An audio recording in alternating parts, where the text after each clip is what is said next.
more than enough independent brands proliferated through the market, whether that be in individual states or even through the whole country, that's what's going to hold off these big corporate brands, because it's the cannabis culture and it's just the way of the plant.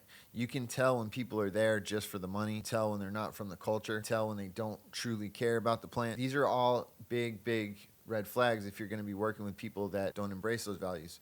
So when you, as an independent brand coming from the cannabis culture, for instance, we're doing an event called Liddy in the City. Ultimately, it's all these grassroots brands, independent brands from the cannabis culture getting together in one venue, and then all the consumers coming to be basically like a flea market in a sense. They get to see all these brands, they get to see their products, they get to talk to them, they get to meet them.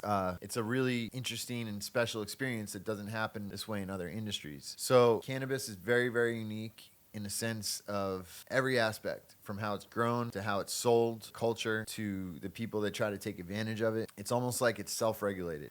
And granted, it's not an instant retaliation that the plant will do, but you mess up here, you're going to pay for it down here somehow. And it's tried and true. Anyone who's been in this industry for more than, say, probably even five years, but especially if they've been in the industry for over 10 years, tell you somewhere along the same lines that I'm talking about. So I really want to get to the point of why it's so important not to have the negativity towards the other brands, because all that's going to do is it's going to come back around at some point and it's going to bite you in the ass and it's going to hold you back. So by helping others, by embracing others, by helping others come up, that's going to help you ultimately in the long run. And it's going to foster the right mentality and the right thought process to manifest the things that you want for your brand. And if you're over here sending out negative energy against other people's brands, or even worse, doing negative things. We got someone hating on us, shutting our accounts down, reporting us, stuff like that. They're going through time. They're probably spending money to have it shut down as well. And then we get them back. And then on top of that, in the meantime, we have to build other accounts until we get it back. So it's like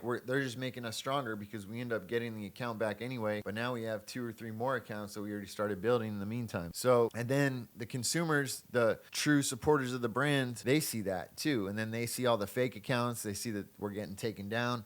And that makes it more appealing to them. The intrigue, the mystery, the, exclusivity.